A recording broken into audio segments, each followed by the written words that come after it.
C'est un film qui... bon voilà, tout est dans le titre, donc Lucie perd son cheval, l'histoire c'est Lucie qui perd son cheval. Après, c'est un film qui est le portrait d'une actrice. Le cheval, c'est une métaphore, c'est la métaphore de la quête en fait. C'est-à-dire que c'est la question du sens aussi, donc c'est à un moment c'est quelqu'un qui va en fait naviguer au sens littéral dans les méandres de ses propres interrogations, on va dire. Et donc c'est le portrait d'une actrice qui se pose des questions sur son métier, quoi. Et donc dans ce film, elle fait une sorte de rêve. Donc on la voit donc comment dire, dans son quotidien, et puis elle fait un rêve où elle s'imagine chevaleresse, donc c'est-à-dire elle s'imagine monter à cheval justement avec une armure, et elle est une sorte de chevalier errant qui perd son cheval, et puis il va lui arriver tout un tas de choses.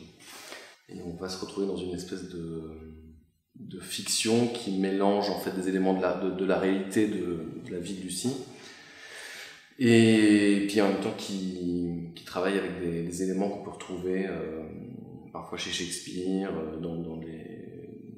dans des légendes en fait, légendes arthuriennes, enfin des choses qui sont un peu plus anciennes, quoi. Et puis en fait, dans un film aussi qui est une sorte de rêve, une sorte de rêve éveillé, avec un film à tiroir, qui pourrait ressembler à une structure un peu à la Alice au pays des merveilles, quoi, quelque part, si on veut.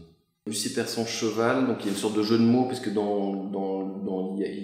à l'intérieur de ça, c'est une sorte de titre valise, quoi. Il y a Perceval, en fait, qui est donc Lucie perd son cheval, Perceval, et Perceval, c'est vraiment la figure du chevalier errant, quoi, par excellence, quoi.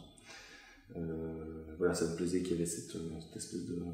que le titre comporte en fait un élément, en fait, une clé, quoi, une sorte de clé. La genèse de ce projet est un peu particulière. En fait, si tu veux, le spectacle, il existait un spectacle à la base dans lequel il y avait déjà en fait un film.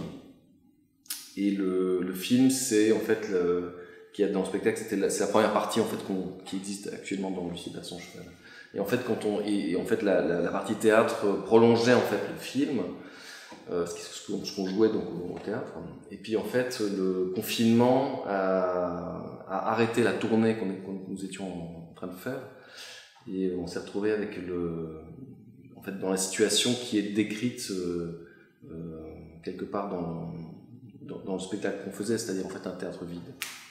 Donc on était vraiment dans un théâtre vide, et à partir de ce moment-là, on s'est dit que c'était une opportunité assez incroyable de prolonger cette aventure, puisqu'on n'avait pas l'opportunité de pouvoir jouer en live, mais d'adapter en fait le spectacle en film. Et on a réussi à rassembler un peu d'argent. C'est le Théâtre de Liège qui a produit en fait le film, ainsi que la RTBF, et on s'est retrouvé à réaliser cet objet un peu curieux, voilà, qui est un film un peu hybride, et qui est néanmoins un film, quoi, qui n'est plus un spectacle. Lucie, c'est quelqu'un que je connais depuis longtemps. Voilà, ça doit faire peut-être plus de 10 ans, peut-être 15 ans qu'on se connaît. On a fait beaucoup de théâtre ensemble. Elle a joué dans des films aussi, dans plusieurs films que j'ai faits. Donc c'est une amie, c'est une actrice que je connais bien. Et puis j'avais envie de faire le portrait en fait quelque part d'une actrice.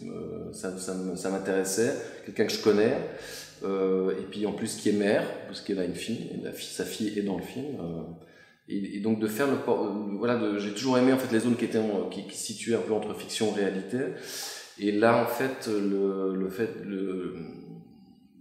que Lucie est un enfant, qu'elle se trouve à une période de sa vie donc un peu charnière, elle est mère, elle continue à mener ses projets de cinéma et de théâtre, tout ça me donnait envie de raconter quelque chose sur la transmission, sur ce que c'est que ce drôle de métier, le fait d'avoir des projets, de ne pas en avoir, le fait d'être mère, et donc de créer une sorte de fiction autour de ça, et d'inventer d'inventer un portrait, quoi. Voilà. C'est plutôt l'invention d'un portrait qu'un véritable portrait, quoi. Enfin, il y a un type de cinéma qui m'intéresse qui s'amuse à jouer avec des couches ou des endroits qui ne sont pas forcément des...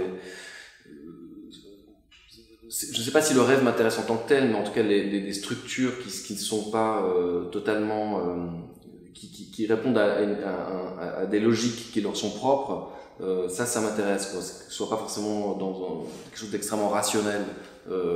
Après, je suis pas non plus forcément intéressé par les univers qui sont trop fabriqués, qui sont trop identifiables comme étant des endroits de rêve, quoi. Mais les films qui s'amusent qui ont des projets qui sont un peu flous comme ça, qui sont sur les limites, ça c'est vrai que ça m'intéresse, parce que ça questionne justement c'est des zones qui ne sont pas complètement identifiables, et c'est peut-être ça que la propriété du rêve, c'est de ne pas être justement un endroit qui soit complètement clair, quoi. J'aime ces limites-là, quoi. Enfin c'est pas des limites, mais en tout cas de jouer avec des éléments qui appartiennent en fait à la réalité